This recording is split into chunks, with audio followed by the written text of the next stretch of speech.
언제나 들어도 좋은 성가대 찬양 상당히 은혜롭게 잘 들었습니다. 감사합니다. 또 앞서 저희들 마음에 감동과 또 성찰을 주는 조혜자 자매님의 기도 또 감사드립니다. 어떻게 보면 오늘 제 데뷔전인 것 같습니다. 사실 정결 원장님이 이 예배위원장으로서 이 예배 순서를 짤 때 처음엔 제가 사회로 이렇게 낙점이 됐었는데 우리 안인숙 위원장님이 오늘 공동회의 있는 날은 신임 운영위원장이 말씀 증언을 하는 거다라고 강력하게 주장을 해주셔가지고 어쩔 수 없이 승격이 돼서 제가 이렇게 말씀 증거하는 자리에 나왔습니다. 사실 제가 운영위원장이 된 거는 아직까지 확정이 된 건 아니지만 능력이 있어서라고 생각을 하지 않습니다. 또 더군다나 신앙이 좋아서 그런 건 더더구나 아니고요. 처음에 운영위원장 부위원장 제안을 받았을 때 저는 손사래를 내줬습니다. 제 현업에서의 여러 가지 일정이라든가 사회생활 등을 감안하면은 도저히 시간이 날 것 같지 않아서 아예 난 전혀 상관없는 이다라고 생각을 하고 손사래를 쳐서 거부를 뜻을 나타냈습니다. 근데 그날 잠자리에 들어서 이렇게 생각을 해보니까 제가 참 이 세길 공동체를 사랑하고 좋아해서 10여 년을 다니고 있는데 과연 나는 그동안 뭘 했나? 과연 내가 어떻게 참여를 하고 어떻게 내가 보답을 했나? 나는 어떤 면에서는 숟가락만 들고 다니는 프리라이더 아니었나? 무임승차자 아니었나 하는 생각이 들었습니다. 아니면 어떤 면에서는 맛있는 것만 이렇게 빼먹는 체리 피커가 아니었나? 이런 생각도 들었습니다. 제가 20여 년간 이 대학에 있으면서 애들을 가르치는데 제 나름대로 루틴이 있습니다. 그중 하나가 이 그룹 프로젝트 하는 거거든요. 그래서 80년대부터 제가 이제 그룹 프로젝트를 시행을 했는데 하다 보면은 꼭 프리라이더들이 생겨요. 그래서 그냥 마지막에 이제 레포트 낼 때 자기 이름만 얹으려고 하는 그런 애들이 꼭 생기기 때문에 제가 늘 첫 시간에 강조를 합니다. 어떤 형태든지 간에 n분의 1, 네 목 해라. 안 하게 되면은 절대로 껴주지 마라. 그리고 마지막 나올 때 그룹 발표 시킬 때 다 나와서 자기가 무슨 일을 했는지를 소상히 밝히게 합니다. 그래서 제가 판단했을 때 얘는 미흡하다. 그럼 그냥 그대로 F를 줍니다. 저는. 그래서 제가 이제 그렇게 상당히 엄격하게 그걸 해왔는데 과연 우리 교회에서 제가 F 받을 짓 안 했나? 이런 생각이 들었어요. 그래서 제가 그런 생각이 들었기 때문에 그 다음날 제가 안인숙 위원장님한테 하겠다고 이렇게 이제 제가 말씀을 드렸습니다. 제가 이렇게 옆에서 2년간 부위원장을 하면서 지켜보니까 참 운영위원장이라는 자리가 만만치는 않은 자리인 것 같습니다. 지금까지 해오신 분들 많이 계신데 다 존경스럽고 그리고 앞으로도 제가 또 많이 도움도 받아야 될 거고요. 그런데 어쨌든 제가 미흡하지만 여러 자매 형제님들이 협력해 주시고 성원해 주시면은 잘 치러내리라 하는 믿음이 있습니다. 그럼 제 말씀을 시작하도록 하겠습니다. 흔히들 인생은 나그네 길이라고 이렇게 얘기를 합니다. 자기도 모르게 세상에 나왔다가 어디로 가는지 모르는 상태에서 또 허무하게 세상을 떠나기 때문입니다. 어떤 시인은 인생을 소풍길이라고 표현하기도 했습니다. 하숙생이라는 타이틀로 인생은 정처없이 왔다가 가는 험한 나그네 길이라는 1966년에 발표한 최준이라는 가수의 노래가 있습니다. 그 노래 저도 좋아하는데요. 아마 제 연배되는 분들은 다 아마 알고 계시다고 믿습니다. 인생의 허무와 쓸쓸함 그리고 외로움 등을 독백하는 노래이죠. 그토록 영화를 구가했던 솔로몬의 모든 영광도 드레핀 한떨기 백합보다 화려하지 않았고요. 우리 시대 혁신의 아이콘이고 선곡의 전형이었던 스티브 잡스가 남긴 메시지를 보더라도 명예와 부를 누릴 만큼 누렸던 그가 병상에 누워서 홀로 누워서 시각각으로 다가오는 죽음의 사자의 거친 숨소리를 들으면서 자기가 생전에 받았던 또 자랑스럽게 생각했던 수많은 갈채와 막대한 정말 부질없다고 한탄을 하고 있습니다. 성경도 인생은 나그네 길이고 외국인이라고 말씀하고 있습니다. 삶의 덧없음과 불확실함을 이어가고 있는 거죠. 히브리서 말씀에도 나그네라는 단어가 나옵니다. 이 사람들은 다 믿음을 따라 죽었으며 약속을 받지 못하였으되 그것들을 멀리서 보고 환영하며 또 땅에서는 외국인과 나그네라 증거하였으니 이같이 말하는 자들은 본향 찾는 것을 나타냄이라 하니라. 저희가 나온 바 본향을 생각하였다면 돌아갈 기회가 있었으리와 저희가 이제는 더 나은 본향을 사모하니 곧 하늘에 있는 것이니라. 히브리서 11장 13절로 14절 말씀입니다. 저는 나그네 같은 인생을 산 대표적인 성경인물 하나를 꼽으라고 한다면 야곱을 꼽고 싶습니다. 제가 1980년대 미국에서 유학생활을 했는데요. 그 유학생활을 하는 가운데 우연히 미국 친구와 더불어 성경 이야기를 한 적이 있습니다. 그런데 그 친구가 하는 말이 대다수 미국 사람들은 first name으로서 자기 첫 번째 이름으로서 성경 인물들을 많이 인용을 합니다. 인용을 한다고 합니다. 특히 아브라함, 이삭, 야곱, 요셉 이 네 사람의 이름들이 많이 인용이 되는데 많은 부모들이 가장 선호하는 이름이 누구겠냐라고 저에게 물어봤습니다. 그래서 좀 아브라함 아니겠냐 그랬더니 아니다. 아이삭이다 이렇게 얘기를 하더라고요. 그래서 왜 그러냐 그랬더니 아이삭이 가장 순탄한 삶을 살았다고 합니다. 그래서 많은 부모들은 자기 자식들이 가장 순탄한 삶을 살기를 원했기 때문에 이 이삭이라는 이름을 그렇게 지어준다고 합니다. 당연히 그 중에서 제일 빈도가 낮은 것은 야곱이죠. 그만큼 야곱은 인생을 드라마틱하게 나그네 같은 삶을 살았습니다. 가나안 땅에서 어머니 고향이며 외삼촌이 사는 하란. 제가 하란을 이렇게 궁금해서 찾아보니까 오늘날 그 터키의 그 산리 우르파 주의 카라하데라는 지역이더라고요. 그래서 제가 궁금해서 다시 그 호기심도 발동했고 그래가지고 구글 어스 들어가서 봤습니다. 보니까 그 지역 간 거리가 한 900km 되더라고요. 그래서 좀 더 이제 호기심이 발동해서 그러면 아브라함이 어떻게 해서 갔을까? 그러니까 아브라함이 원래 살던 데는 그 갈대아 우르 아닙니까? 저는 그 서시 쪽에는 갈대아 우르라고 해서 갈대가 있는 지방인 줄 알았어요. 근데 나중에 보니까 영어로 칼디아더라고요. 칼디아 우르. 오늘날 우르가 얼반의 이제 시초가 됐다고 하는 어원의 도시죠. 도시라는.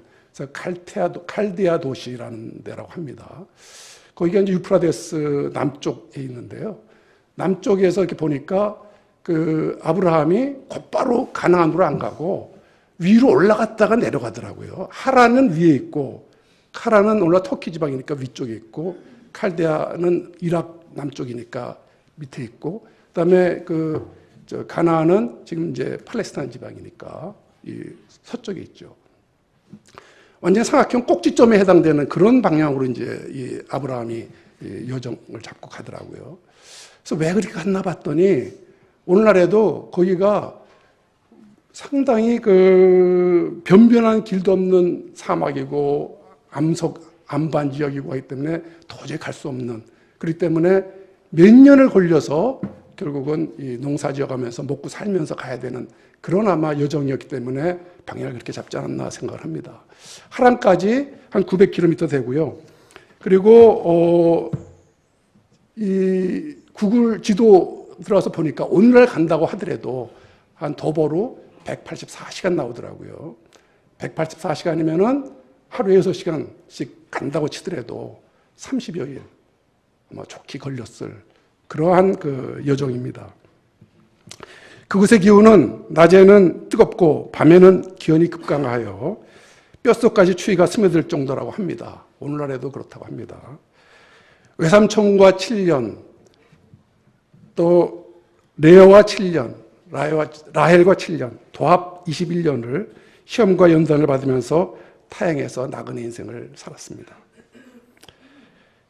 야곱의 나그네 인생의 하이라이트는 소위 말하는 야곱의 사다리, 즉 꿈장면입니다. 도론 편안한 베갯감이 되지 못하지만 때로는 놀라운 꿈을 꾸게 합니다. 야곱은 상속 문제로 형 에서를 속였다가 형의 분노를 피해 광야에서 밤을 지새우게 됩니다. 돌을 베개로 삼아 잠든 야곱은 천사들이 하늘에서 계단을 통해 내려오는 꿈을 꾸게 됩니다. 하늘에서 하나님이 야곱에게 그의 할아버지 아브라함과 맺은 언약을 상기시키고 야곱의 자손들에게 축복을 내려줍니다. 야곱은 꿈에서 깨어나 말합니다. 여호와께서 과연 여기 계시거늘 내가 알지 못하였도다. 이것은 다름 아닌 하나님의 집이요 이는 하늘의 문이로다. 그는 꿈을 꾼 그 장소를 베델, 신의 집이라는 뜻이죠. 베델이라고 이름을 짓습니다. 야곱이 그 인생길을 안내자 없이 혼자 길을 갈 때 정말 말할 수 없는 불안하고 힘든 고통이 찾아왔을 것입니다. 그러나 하나님께서 약속하시기를 내가 너와 함께 있겠다라고 말씀하십니다. 교회가 그리스도를 초석으로 하는 신의 집이라고 한다면 야곱은 베개로 삼은 돌을 세워 기념기둥으로 만들면서 오늘날 그리스도 신앙 공동체인 교회에 대한 씨앗을 뿌린 거라고 생각을 합니다.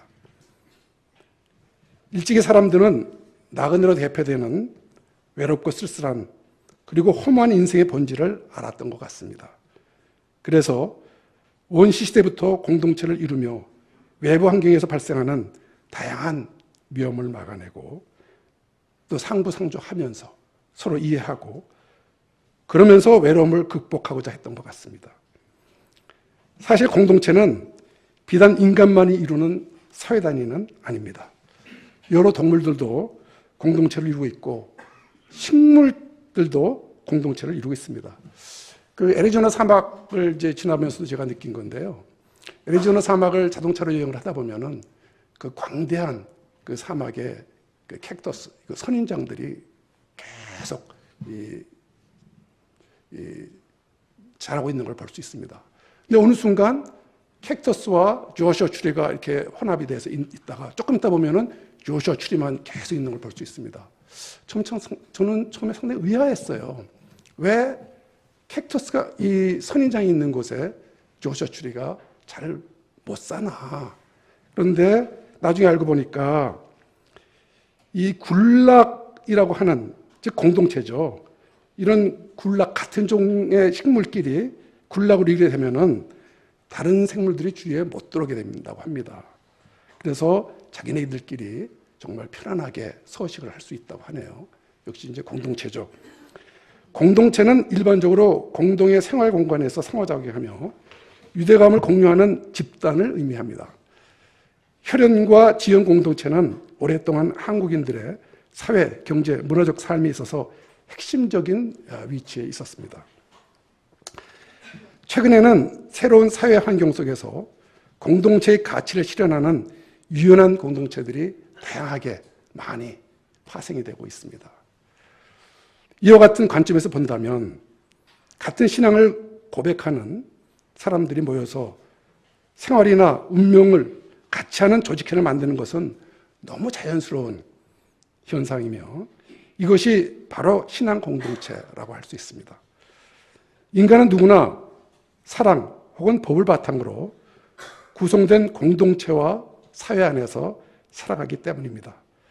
그리고 가장 두드러진 형태가 그리스도인 일치와 친교 또한 성령의 활동을 근간으로 이루어진 그리스도인 공동체, 즉 교회이기도 합니다. 성경에서도 이러한 공동체 생활에 대해서 언급하고 있습니다. 사도행전 2장 42절에서 47절을 보면은 그들이 사도의 가르침을 받아 서로 교제하고 떡을 떼며 오로지 기도하기를 힘쓰니라. 사람마다 두려워하는데 사도들로 말미암아 기사와 표적이 많이 나타나니 믿는 사람이 다 함께 있어 모든 물건을 서로 통용하고 또 재산과 소유를 팔아 각 사람의 필요에 따라 나눠주며 날마다 마음을 같이하여 성전에 모이기를 힘쓰고 집에서 떡을 떼며 기쁨과 순전한 마음으로 음식을 먹고 하나님을 찬미하며 또 백성들에게 칭송을 받으니 주께서 구원받는 사람들을 날마다 더하게 하시니라.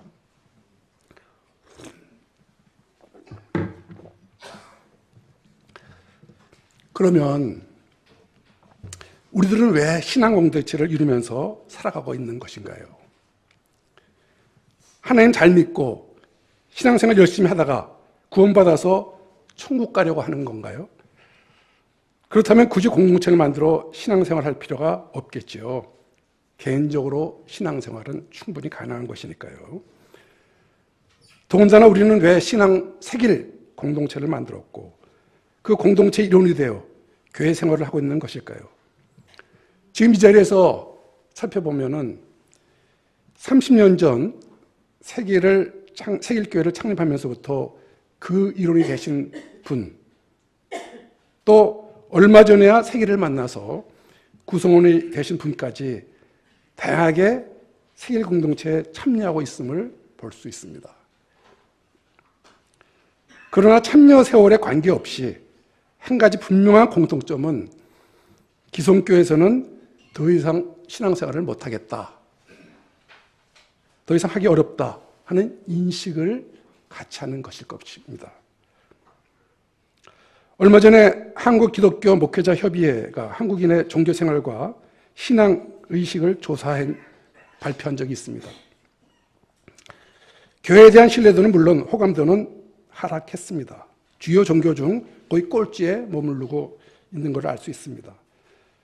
비개신교인들이 가장 호감을 보이는 종교는 불교로 40.6%, 뒤를 이어 천주교가 37.6%, 개신교는 9.5%로 3위를 차지하고 있습니다. 교회에 출석하지 않는다는 응답은 점점 증가해서 1988년 조사 당시에는 11.7%가 교회에 출석하지 않는다라고 응답한 반면에 2017년 조사에서는 23.3%가 교회에 나가지 않는다고 답을 했습니다. 교회에 나가지 않는다는 응답이 20년 동안 2배 증가한 셈입니다. 얼마 전에 터진 한 대형교회의 세습 문제를 굳이 떠올리지 않더라도 목회자의 사리사욕 및 자기교회의 중심적인 영적 팽창 지향성, 한국교회가 해결해야 될 아주 고질적인 그런 최대 과제라고 지적이 되고 있습니다. 오죽하면 교회는 그리스로 이동의 철학이 되었고 로마로 옮겨서는 제도가 되었으며 유럽에 가서는 문화가 되었고 미국으로 가서는 기업이 되었다라는 리차드 헬버슨이라는 목사의 말에 빗대서 교회가 한국에 와서는 대기업이 되었다라는 자조적인 말이 나오게 되었을까요? 돈이 제왕자리에 앉아 하나님과 어깨를 나란히하고 모든 것을 힘의 논리로 밀어붙이고 있는 현대사회의 현실 앞에 교회는 얼마나 무기력하고 부끄러워지고 있는가요? 만모니즘이라는 말이 있습니다. 부, 돈, 재산, 재물, 소유, 물질을 절대시하는, 또 그것에 최고의 가치를 부여하는 그런 물질 숭배 풍조를 이 단어는 의미하고 있습니다. 교회가 만모니즘으로 뿌옇게 덮인 현실 세상 속에서 과연 빛과 소금의 역할을 어떻게 할 수 있을까? 이러한 점을 고민하는 우리 세계 공동체 자매 형제님들은 무엇을 또 어떻게 해야 할까요? 여러 가지 문제가 있을 수 있습니다. 그러나 저는 우리 사회에서 가장 시급한 현안 한 가지만 들라 하면은 사회적 양극화를 들고 싶고요. 결국 그 사회적 양극화의 간극을 좁히는 일에 우리 세계 공동체가 어떤 형태로든지 간에 참여를 해야 된다고 생각을 합니다. 얼마 전에 한국은행에서 발표한 자료를 보니까 2018년 올해 3% 성장을 하고 소비자 물가 상승률이 2% 안팎에 머문다라는 가설이 성립한다면 1인당 국민소득 3만 달러가 달성이 된다고 합니다. 올해 3만 달러가 달성이 된대요. 3만 달러가 의미하는 바는 선진국이죠. 누구나 꿈에 그리는 선진국인데 이 3만 달러라고 하는 환한 빛 뒤에는 사회적 양극화라는 어두운 그림자가 깔려 있습니다. 가장 대표적인 현상을 하나 들려고 한다면 늘 신문지상을 도배하는 갑질 뿌리는 경쟁사회라고 할 것입니다. 인간의 존엄과 가치, 자존감을 무너뜨린 사건은 대한민국 사회 곳곳에서 지금도 진행 중입니다. 사회 곳곳에 갑질이 만연하면 어떤 현상이 생기느냐?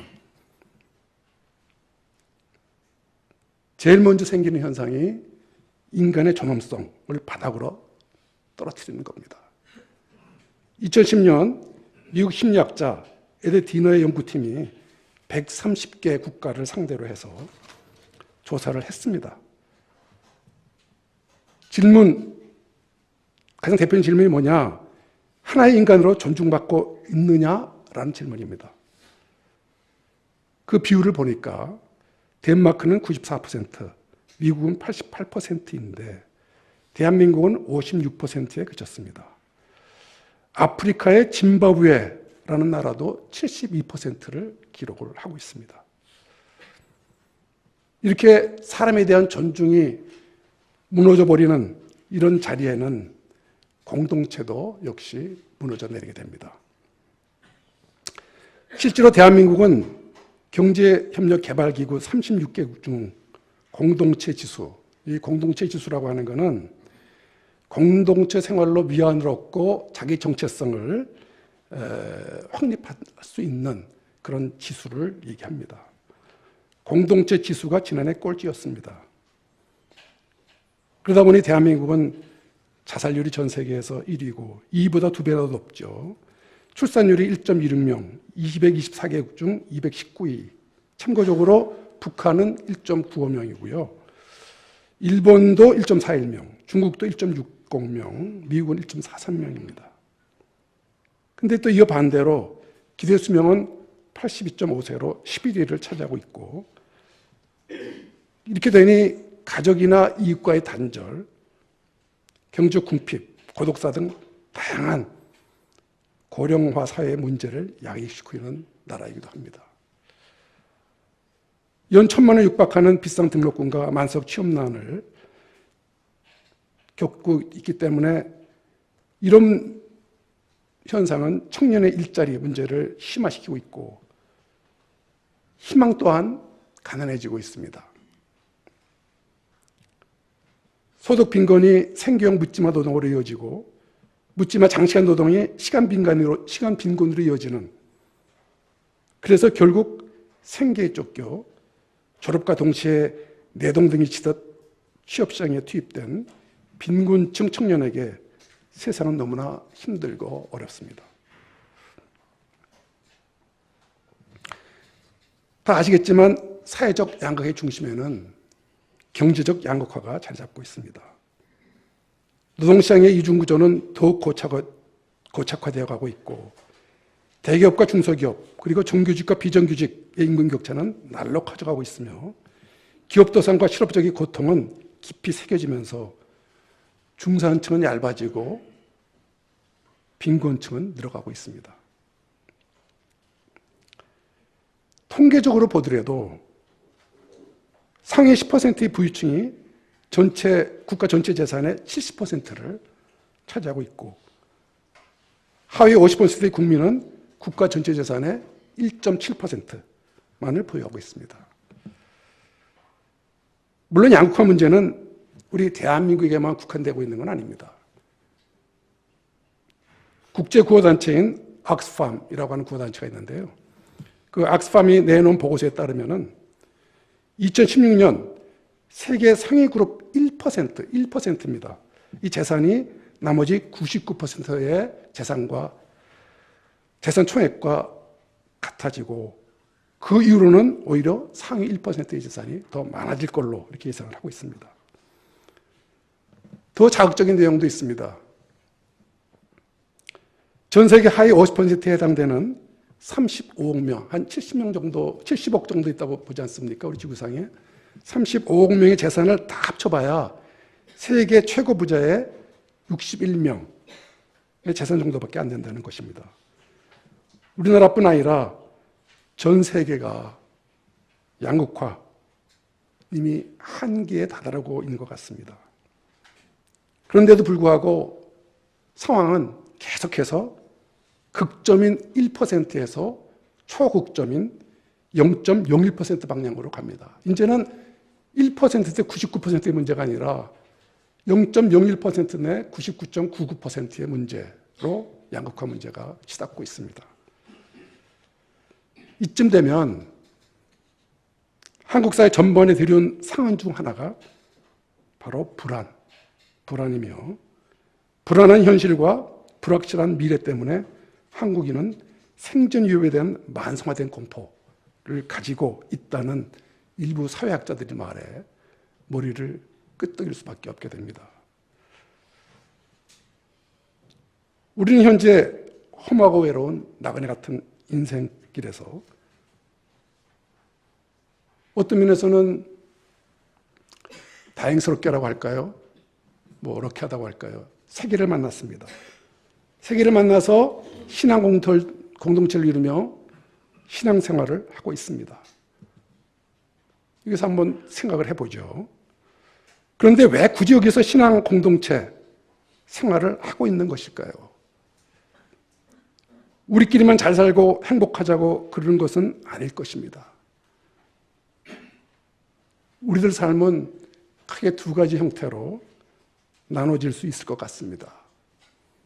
하나는 주어진 그대로 아무런 의문이나 물음 없이 관성적으로 살다가 죽는 방법이 있을 것 같고요.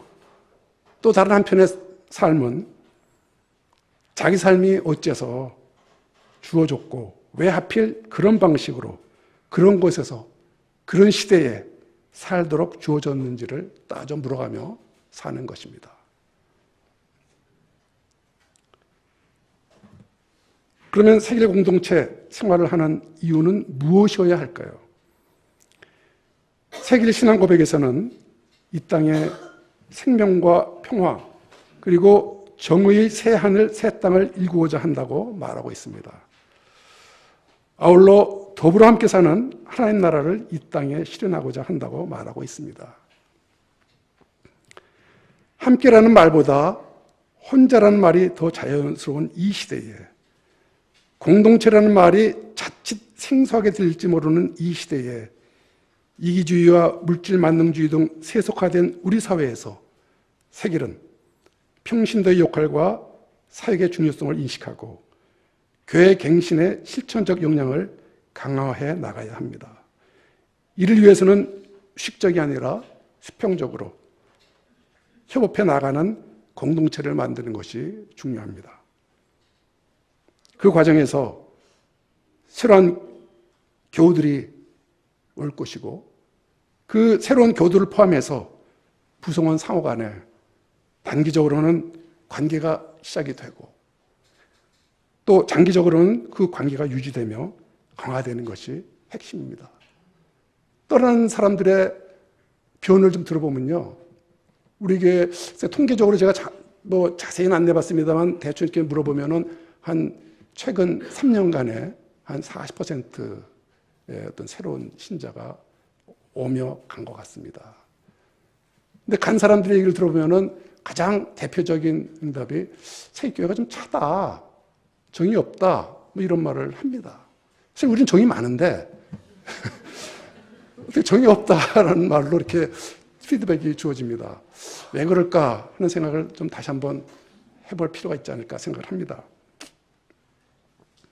아울러 만해사전에 입각한 세계일 공동체에서는 몇몇 특정 구성원이 모든 봉사를 도맡아 하는 것이 아니라 모든 구성원이 형편과 사정에 따라서 자신의 봉사 분량을 채움으로써 어떤 때는 봉사의 제공자가 되고 또 어떤 때는 그 봉사의 수혜자가 돼서 소위 말하는 사슬 효과를 보일 수 있다고 생각을 합니다. 그러니까 내가 봉사만 받는 존재가 아니고 봉사도 하고 또 봉사도 하면서 어떤 때는 또 봉사도 받는 그런 사슬고리를 형성하게 되면은 보다 더 풍성한 공동체가 되지 않을까 생각을 합니다. 이렇듯 선순환 연결고리를 이루어 나갈 때 내부적으로는 관계의 힘이 자연스럽게 키워지게 됩니다. 그리고 이 관계의 힘을 바탕으로 세계일 기독사회문화원과 사회위원회 등 이런 활동, 접점 활동을 통해서 그 접점을 더욱더 확대해 나갈 때 외부적으로는 다른 사회적 공동체들과 연대를 강화해 나갈 수 있을 것 같습니다. 세계는 내부적으로 키워진 관계의 힘과 외부적으로 연결된 연대를 바탕으로 작지만 그렇지만 알차게 종교개혁과 사회개혁의 일익을 담당할 수 있을 것 같습니다. 이는 세계 공동체가 항상 해온 듯하지만 다시 한번 마음을 다잡고 해야 하는 도전 과제라고 저는 생각을 합니다.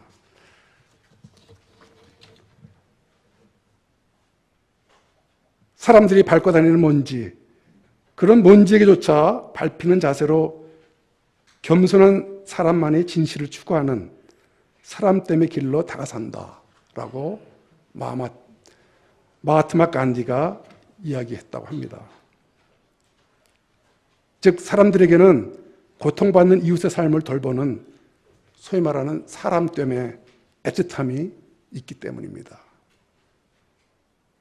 2018년 금년이죠. 새해에는 더불어 함께 사는 하나님 나라를 이 땅에 실현하기 위해서 집 지을 때 벽돌 한 장 한 장 쌓듯이 그리고 장마에 떠내려간 돌다리를 다시 넣는 심정으로 우리 자매 형제 모두가 세계 공동체 내부와 외부에 상존하고 있는 양극화 문제에 관심을 가지고 자기 분량만큼 그 해결 과정에 참여하기를 소망합니다.